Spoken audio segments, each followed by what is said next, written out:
10% ಇರತಕ್ಕಂಥ ಮಾದಿಗ ಮತ್ತು ಉಪಜಾತಿಗಳಿಗೆ 3 ಮಿನಿಸ್ಟರ್ನ ಕೊಡಬೇಕಾಗಿತ್ತು. ಅದರಲ್ಲಿ KH ಮುನಿಯಪ್ಪ ಹಿರಿಯರಿದ್ದಾರೆ. ಅವರು 7 ಸಾರಿ MP ಆಗಿದ್ದಾರೆ, 2 ಸಾರಿ ಸೆಂಟ್ರಲ್ ಮಿನಿಸ್ಟರ್ ಆಗಿದ್ದಾರೆ. ಈಗ MLA ಆಗಿ ಮಂತ್ರಿ ಆಗಿದ್ದಾರೆ, ಆಹಾರ ಮಂತ್ರಿ ಆಗಿದ್ದಾರೆ. ಅವರಿಗೆ ಉಪಮುಖ್ಯಮಂತ್ರಿಯನ್ನ ಕೊಟ್ಟು ಸಮಾಜ ಕಲ್ಯಾಣ ಮಂತ್ರಿಯನ್ನ ಮಾಡಬೇಕಂತ ಹೇಳಿ ನಾವು ಒತ್ತಾಯ ಮಾಡ್ತೀವಿ. ಮುಂದೆ ಬರುವ ಯಾವುದೇ ಚುನಾವಣೆ ಆಗಿರ್ಬೋದು, ಗ್ರಾಮ ಪಂಚಾಯತ್ ಆಗಿರ್ಬೋದು, ತಾಲೂಕು ಪಂಚಾಯತಿ, ಜಿಲ್ಲಾ ಪಂಚಾಯತಿ ಸಂಬಂಧಪಟ್ಟಂಗೆ ಆಗಿರ್ಬೋದು, ಒಳ ಮೀಸಲಾತಿ ಅಳವಡಿಸಿ ರಾಜಕೀಯವಾಗಿ ಸ್ಥಾನಮಾನವನ್ನ ಈ ಒಂದು ಸರ್ಕಾರವನ್ನ ಈ ಸಮುದಾಯವನ್ನು ಕಾಪಾಡಿಕೊಳ್ಬೇಕು. ಒಳ ಮೀಸಲಾತಿ ಹೋರಾಟ ಸಮಿತಿಯ ಅಧ್ಯಕ್ಷರಾಗಿರ್ತಕ್ಕಂಥ ಮಾರ್ಸಂದ್ರ ಮುನಿಯಪ್ಪ ಅವರ ಅಧ್ಯಕ್ಷತೆಯಲ್ಲಿ ಸುಮಾರು 15 ಜಿಲ್ಲೆಗಳ ಪದಾಧಿಕಾರಿಗಳು ಸೇರಿ ಗಾಂಧಿ ಭವನದಲ್ಲಿ ಒಂದು ಪ್ರಮುಖವಾಗಿರ್ತಕ್ಕಂಥ 5 ನಿರ್ಣಯಗಳನ್ನು ತೆಗೆದುಕೊಳ್ಳಲಾಗಿದೆ. ಮೊದಲನೇದು, ನಮ್ಮ ಸಮಾಜದ ಹಿರಿಯರಾಗಿರ್ತಕ್ಕಂಥ KH ಮುನಿಯಪ್ಪ ಅವರನ್ನು ಸಮಾಜ ಕಲ್ಯಾಣ ಖಾತೆಗೆ ನಿಯೋಜಿಸಬೇಕು. ಅದೇ ಥರ ನಮ್ಮ ಸಮುದಾಯದ 6 ಜನ ಶಾಸಕರಿದ್ದಾರೆ. ಅದರಲ್ಲಿ RV ತಿಮ್ಮಾಪುರ ಸೇರಿದಂತೆ 3 ಜನ ಶಾಸಕರಿಗೆ ಸಚಿವ ಸ್ಥಾನವನ್ನು ಕೊಡಬೇಕನ್ನೋದು. ಅದೇ ಥರ ಈ ಒಳ ಮೀಸಲಾತಿಯನ್ನು ಈಗಾಗಲೇ ಜಾರಿ ಮಾಡಿರ್ತಕ್ಕಂಥ ಕರ್ನಾಟಕ ಸರ್ಕಾರ ಕೇವಲ ನೇರ ನೇಮಕಾತಿಯಲ್ಲಿ ಮಾತ್ರ ಮೀಸಲಾತಿಯನ್ನು ಒಳಪಡಿಸ್ತಕ್ಕಂಥ ನಿರ್ಧಾರಕ್ಕೆ ಮುಂದಾಗಿರ್ತಕ್ಕಂಥ ಸಂದರ್ಭದಲ್ಲಿ ಈ ಸಭೆ ಒಕ್ಕೊರಲಿಂದ ತೀರ್ಮಾನ ಮಾಡಿತ್ತು. ಒಳ ಮೀಸಲಾತಿ ಎಲ್ಲೆಲ್ಲಿದೆ, ಮೀಸಲಾತಿ ಎಲ್ಲಿದೆ, ಎಲ್ಲ ಕ್ಷೇತ್ರಗಳಲ್ಲಿ ಒಳ ಮೀಸಲಾತಿಯನ್ನು ಅನ್ವಯ ಮಾಡಬೇಕನ್ನೋದು 2ನೇ ಷರತ್ತು ನಮ್ಮದು. ಯಾಕಂದರೆ ಕೇವಲ ನೇರ ನೇಮಕಾತಿಗಳಲ್ಲಿ ಮಾತ್ರ ಒಳ ಮೀಸಲಾತಿಯನ್ನು ಜಾರಿ ಮಾಡಿರ್ತಕ್ಕಂಥ ಸರ್ಕಾರ ಅತಿಥಿ ಶಿಕ್ಷಕರಾಗಿರ್ಬೋದು, ಉಪನ್ಯಾಸಕರ ಕ್ಷೇತ್ರದಲ್ಲಿ ಆಗಿರ್ಬೋದು, ಅಥವಾ ಗುತ್ತಿಗೆ ಆಧಾರಿತ ಕೆಲಸಗಳಲ್ಲಿ ಒಳ ಮೀಸಲಾತಿಯನ್ನು ಜಾರಿ ಮಾಡಲಾರ್ದನ್ನು ನುಣುಚಿಕೊಳ್ತಕ್ಕಂಥ ಜವಾಬ್ದಾರಿಯನ್ನು ಮತ್ತೆ ಮುಂದುವರಿಸಿದೆ. ಅದಕ್ಕೋಸ್ಕರ ಈ ಎಲ್ಲ 3-4 ವಿಷಯಗಳನ್ನು ಇವತ್ತು ಗಂಭೀರವಾಗಿ ಸರ್ಕಾರ ಪರಿಗಣಿಸಬೇಕು. ಅದೇ ಥರ ಅಲೆಮಾರಿಗಳಿಗೆ ಸ್ಪೃಶ್ಯ ಜೊತೆ ಸೇರಿಸಿ ಮತ್ತಷ್ಟು ಬಲಹೀನರನ್ನು ಮಾಡ್ತಕ್ಕಂಥ ಕೃತ್ಯಕ್ಕೆ ಸರ್ಕಾರ ಮುಂದಾಗಿರೋದ್ರಿಂದ ಅದಕ್ಕೆ ಪರಿಹಾರವಾಗಿ ಅಲೆಮಾರಿಗಳಿಗೆ ಪ್ರತ್ಯೇಕ ನಿಗಮವನ್ನು ನೇಮಕ ಮಾಡೋದ್ರ ಮೂಲಕ ಈ ರಾಜ್ಯದಲ್ಲಿ ಒಳ ಮೀಸಲಾತಿಯನ್ನು ಸಂಪೂರ್ಣ ಜಾರಿ ಮಾಡ್ತಕ್ಕಂಥ ಒಂದು ಒತ್ತಾಯದ ಗುಂಪಾಗಿ ಇವತ್ತು ನಾವು ಸೇರಿದ್ದೀವಿ. ಪಕ್ಷಾತೀತವಾಗಿ ನಾವು ಸೇರಿದ್ದೀವಿ. ಇಲ್ಲಿ ಕಾಂಗ್ರೆಸ್ಸು, BJP, JDS ಅಲ್ಲ, ಎಲ್ಲ ಸಮುದಾಯದ ಸಂಘಟಕರು ಸೇರಿ ಮುಂದಿನ ವಾರದಲ್ಲಿ CM ಅವರನ್ನು ಮತ್ತು KPCCಯ ನೂತನ ಅಧ್ಯಕ್ಷರನ್ನು ಭೇಟಿಯಾಗ್ತಕ್ಕಂಥ ಒಂದು ಸಮಯ ನಿಗದಿಯಾಗಿದೆ. ಸೋಮವಾರ ಅಥವಾ ಮಂಗಳವಾರ ಪತ್ರಿಕಾಗೋಷ್ಠಿ ಮೂಲಕ ಇಡೀ ಸಮುದಾಯದ ಒಕ್ಕೊರಲಿನ ತೀರ್ಮಾನವನ್ನು ಪ್ರಕಟಿಸ್ತಕ್ಕಂಥದ್ದು ನಮ್ಮ ಜವಾಬ್ದಾರಿಯಾಗಿದೆ. ಅದೇ ರೀತಿಯಾಗಿ CM ಅವರನ್ನು ನೇರವಾಗಿ ಭೇಟಿಯಾಗಿ ಈ ಒಳ ಮೀಸಲಾತಿಯನ್ನು ಸಂಪೂರ್ಣ ಜಾರಿ ಮಾಡ್ತಕ್ಕಂಥದ್ದಲ್ಲಿ ನಿರ್ಲಕ್ಷ್ಯ ವಹಿಸಿದರೆ ಮತ್ತೆ ಬೀದಿ ಹೋರಾಟವನ್ನು ವಿಸ್ತೃತವಾಗಿ ಇಡೀ ರಾಜ್ಯದಾದ್ಯಂತ ನಾವು ನಡೆಸಬೇಕಾಗ್ತದೆ ಅನ್ನೋ ಕಟ್ಟೆಚ್ಚರವನ್ನು ಈ ಸಂದರ್ಭದಲ್ಲಿ ತೆಗೆದುಕೊಂಡಿದ್ದೀವಿ. ಇವತ್ತು ನಮ್ಮ ಹೋರಾಟಗಾರರಾದಂಥ ಕಾರ್ಯಾಧ್ಯಕ್ಷರಾದಂಥ ಅಂಬಣ್ಣವ್ರು ಹೇಳಿದ ರೀತಿಯಲ್ಲಿ ಇವತ್ತೊಂದು 15-20 ಜಿಲ್ಲಾ ಪದಾಧಿಕಾರಿಗಳು ಮಾತ್ರ ಇಲ್ಲಿ ನಾವು ಸೇರಿಕೊಂಡು ಇವತ್ತಿನ ರಾಜಕೀಯದ ಏರುಪೇರುಗಳು, ಸಾಧಕ ಬಾಧಕಗಳನ್ನ ಕೂಲಂಕುಷವಾಗಿ ನಾವು ಚರ್ಚೆ ಮಾಡಿದ್ದೀವಿ. ಏನು ಸಿದ್ದರಾಮಯ್ಯನವರು ರಾಜೀನಾಮೆ ಕೊಟ್ಟಾದ ಮೇಲೆ ಇಲ್ಲಿ ನೂತನ ಮುಖ್ಯಮಂತ್ರಿಯಾಗಿ DK ಶಿವಕುಮಾರ್ ಅವ್ರನ್ನ ಅವ್ರ ಹೈಕಮಾಂಡ್ ಮಾಡಿದೆ. ಆ ಒಂದು ಸಂಪುಟದಲ್ಲಿ ಏನಿವತ್ತು 8-10% ಇರತಕ್ಕಂಥ ಮಾದಿಗ ಮತ್ತು ಉಪಜಾತಿಗಳಿಗೆ 3 ಮಿನಿಸ್ಟರ್ನ ಕೊಡಬೇಕಾಗಿತ್ತು. ಅದರಲ್ಲಿ KH ಮುನಿಯಪ್ಪ ಹಿರಿಯರಿದ್ದಾರೆ. ಅವರು 7 ಸಾರಿ MP ಆಗಿದ್ದಾರೆ, 2 ಸಾರಿ ಸೆಂಟ್ರಲ್ ಮಿನಿಸ್ಟರ್ ಆಗಿದ್ದಾರೆ. ಈಗ MLA ಆಗಿ ಮಂತ್ರಿ ಆಗಿದ್ದಾರೆ, ಆಹಾರ ಮಂತ್ರಿ ಆಗಿದ್ದಾರೆ.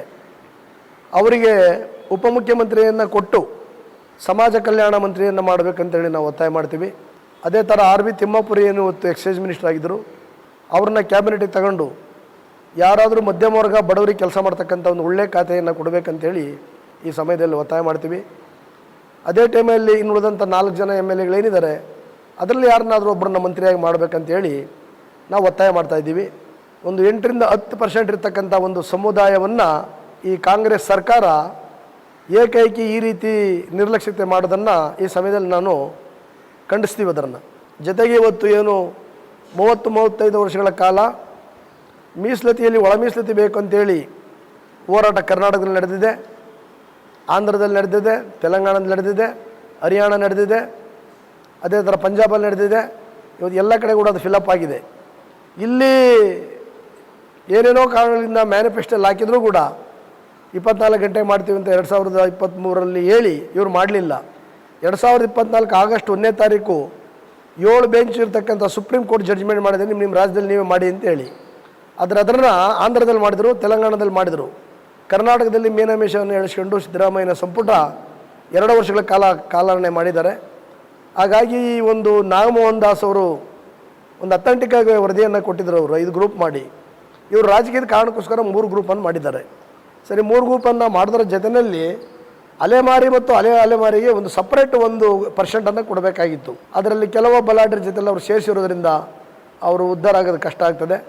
ಅದರಿಂದ ಇವತ್ತು 1ರಿಂದ 15ರವರೆಗೂ ಕೂಡ ತುಂಬ ಕ್ಲಾಸ್ 1 ಕ್ಲಾಸ್ 2ನಲ್ಲಿ ಅಲ್ಲಿ ಮೀಸಲಾತಿ ಇರಲ್ಲ. ಇತಿನಿ SC ಒಳಗಡೆ ಅವ್ರು ಫೈಟ್ ಮಾಡ್ಬೇಕಂತಕ್ಕಂಥದ್ದು ಸರ್ಕಾರ ಏನು ತೀರ್ಮಾನ ತಗೊಂಡಿದೆ ಅದನ್ನು ನಾವು ಯಾವುದೇ ಕಾರಣದಿಂದ ನಾವು ಒಪ್ಪಲ್ಲ. ಮೀಸಲಾತಿ ಎಲ್ಲೆಲ್ಲಿದೆ ಅಲ್ಲೆಲ್ಲ ಕೂಡ ಒಳ ಮೀಸಲಾತಿಯನ್ನು ತರಲೇಬೇಕು. ಜಿಲ್ಲಾ ಪಂಚಾಯತಿ, ತಾಲೂಕ್ ಪಂಚಾಯತಿ, ಪಟ್ಟಣ ಪಂಚಾಯತಿಗಳು, ಅದೇ ಥರ ಬಂದು STPT SP ಫಂಡು, ಅದೇ ಥರ ಕಾಂಟ್ರಾಕ್ಟು, ಅದೇ ಥರ 36 ಇಲಾಖೆಯಲ್ಲಿ ಬರತಕ್ಕಂಥ ಎಲ್ಲ ಗುತ್ತಿಗೆ ಮತ್ತು ಔಟ್ಸೋರ್ಸಸ್ಸನ್ನು ಒಳಗೊಂಡಂಗೆ ಅದು ಮಾಡಬೇಕು ಅಂತೇಳಿ ನಾವು ಒತ್ತಾಯ ಮಾಡ್ತೀವಿ. ಶೋಷಿತ ಸಮುದಾಯಗಳ ಪರವಾಗಿ, ಅಲೆಮಾರಿಗಳ ಪರವಾಗಿ ಒಳ ಮೀಸಲಾತಿ ಪಡಿಬೇಕಂತ ನಿರಂತರವಾಗಿ 35 ವರ್ಷಗಳಿಂದ ಹೋರಾಟ ಮಾಡ್ತಾ ಬಂದಿದೆ. ಇಂಥ ಒಂದು ಹೋರಾಟ ಮಾಡಿದಂಥ ಸಮುದಾಯಕ್ಕೆ ದೊಡ್ಡ ಮೋಸ ಆಗಿದೆ. ಹೇಳೋದೊಂದು, ಆಡಳಿತ ಯಂತ್ರಾಂಗದಲ್ಲಿ ತಮ್ಮ ಕುತಂತ್ರ ಮಾಡಿದ್ದು ಇನ್ನೊಂದು. ಇದನ್ನು ನಾವು ಸಹಿಸೋದಿಲ್ಲ. ಎಲ್ಲ ರೀತಿಯಲ್ಲಿ ಒಳ ಮೀಸಲಾತಿ ಒಳಗೆ ಪಡುವಂಥ ರಾಜಕೀಯವಾಗಿರ್ಬೋದು ಮತ್ತು ಬಡ್ತಿ ವಿಷಯ ಆಗಿರ್ಬೋದು, ನೌಕರಿ ಆಗಿರ್ಬೋದು, ಕಡ್ಡಾಯವಾಗಿ ಒಳ ಮೀಸಲಾತಿ ಒಳಗೊಳ್ಳಬೇಕು. ಅದು ಅತಿ ಜರೂರಾಗಿ ಕ್ರಮ ಜರುಗಿಸಿ ಅದನ್ನು ಜಾರಿ ಮಾಡಬೇಕು. ಸಂಪೂರ್ಣ ಜಾರಿ ಆಗುವವರೆಗೆ ನಮ್ಮ ಹೋರಾಟ ನಿಲ್ಲೋದಿಲ್ಲ. ಜೊತೆಗೆ ಬರುವ ಚುನಾವಣೆಯನ್ನು ಬೆಂಗಳೂರಿನಲ್ಲಿ ನಡೆಯುವಂಥ GBA ಚುನಾವಣೆ ಏನಿದೆಯಲ್ಲ, ಇದಕ್ಕೆ ಸಂಬಂಧಪಟ್ಟಂಗೆ ಒಳ ಮೀಸಲಾತಿ ಅಳವಡಿಸಿ ಅವರಿಗೆ ಸ್ಥಾನಮಾನವನ್ನು ಕೊಡಬೇಕಾಗಿದೆ ಇಲ್ಲಿನ ಬೆಂಗಳೂರು ನಗರ ಸಂಬಂಧಪಟ್ಟಂತೆ. ಜೊತೆಗೆ ಮುಂದೆ ಬರುವ ಯಾವುದೇ ಚುನಾವಣೆ ಆಗಿರ್ಬೋದು, ಗ್ರಾಮ ಪಂಚಾಯತ್ ಆಗಿರ್ಬೋದು, ತಾಲೂಕ್ ಪಂಚಾಯತಿ, ಜಿಲ್ಲಾ ಪಂಚಾಯತಿ ಸಂಬಂಧಪಟ್ಟಂಗೆ ಆಗಿರ್ಬೋದು, ಒಳ ಮೀಸಲಾತಿ ಅಳವಡಿಸಿ ರಾಜಕೀಯವಾಗಿ ಸ್ಥಾನಮಾನವನ್ನು ಈ ಒಂದು ಸರ್ಕಾರವನ್ನು, ಈ ಸಮುದಾಯವನ್ನು ಕಾಪಾಡಿಕೊಳ್ಬೇಕು. ಮತ್ತು ನಮ್ಮ ಅಧ್ಯಕ್ಷರು ಹೇಳಿದಂತೆ ಚುನಾವಣೆಯಲ್ಲಿ ಸುಮಾರು 7 ಬಾರಿ MP ಆಗಿರ್ತಕ್ಕಂಥ ಮುನಿಯಪ್ಪ ಅವ್ರನ್ನ ಕಡೆಗಣಿಸೋದು ನಮ್ಮ ಒಳ ಮೀಸಲಾತಿ ಹೋರಾಟ ಸಮಿತಿ ಖಂಡಿಸ್ತದೆ. ಅವರಿಗೆ ಸ್ಥಾನಮಾನ, ಅವ್ರ ಗೌರವ ತಕ್ಕಂಗೆ, ಅವ್ರಿಗೆ ವಯಸ್ಸಿ ತಕ್ಕಂಗೆ ಒಂದು ಸಂಪುಟದಲ್ಲಿ ಸ್ಥಾನಮಾನ ಹೊಂದಿರುವಂಥದ್ದು ಇಲಾಖೆಯನ್ನು ಕೊಡಬೇಕಾಗಿದೆ. ಸಮಾಜ ಕಲ್ಯಾಣ ಇಲಾಖೆ ಕೊಡಬೇಕಾಗಿದೆ ಮತ್ತು ಅವರಿಗೆ ಉಪಮುಖ್ಯಮಂತ್ರಿಯನ್ನು ಕೊಡಬೇಕಾಗಿದೆ ಮತ್ತು 3 ಜನ ಮಿನಿಸ್ಟ್ರುಗಳನ್ನು ಕೂಡ ಕಡ್ಡಾಯ ತಗೊಳ್ಬೇಕಾಗ್ತದೆ. ಕೊಡದೇ ಇದ್ದರೆ ಮುಂದಿನ ದಿನಗಳೇ ಹೋರಾಟವನ್ನು ರೂಪಿಸ್ತೀವಿ. 2028ಕ್ಕೆ ನಾವು ಉತ್ತರವನ್ನು ಕೊಡಬೇಕಾಗ್ತದೆ. ಆಯ್ಕೆ ನಿಮ್ಮದು, ಸರ್ಕಾರಕ್ಕೆ ಬಿಟ್ಟಿದ್ದು ವಿಚಾರ. ಜೈ ಭೀಮ್, ಲಾಲ್ ಸಲಾಂ. Thank you. ಮತ್ತಷ್ಟು ವಿಶೇಷ ವಿಡಿಯೋಗಳನ್ನು ನೋಡಲು ಮತ್ತು ಹೊಸ ವಿಡಿಯೋಗಳ ಬಗ್ಗೆ ತಿಳಿಯಲು ಈ ದಿನ .com ಯೂಟ್ಯೂಬ್ ಚಾನೆಲ್ ಸಬ್ಸ್ಕ್ರೈಬ್ ಮಾಡಿ ಮತ್ತು ಬೆಲ್ ಐಕಾನ್ ಕ್ಲಿಕ್ ಮಾಡಿ.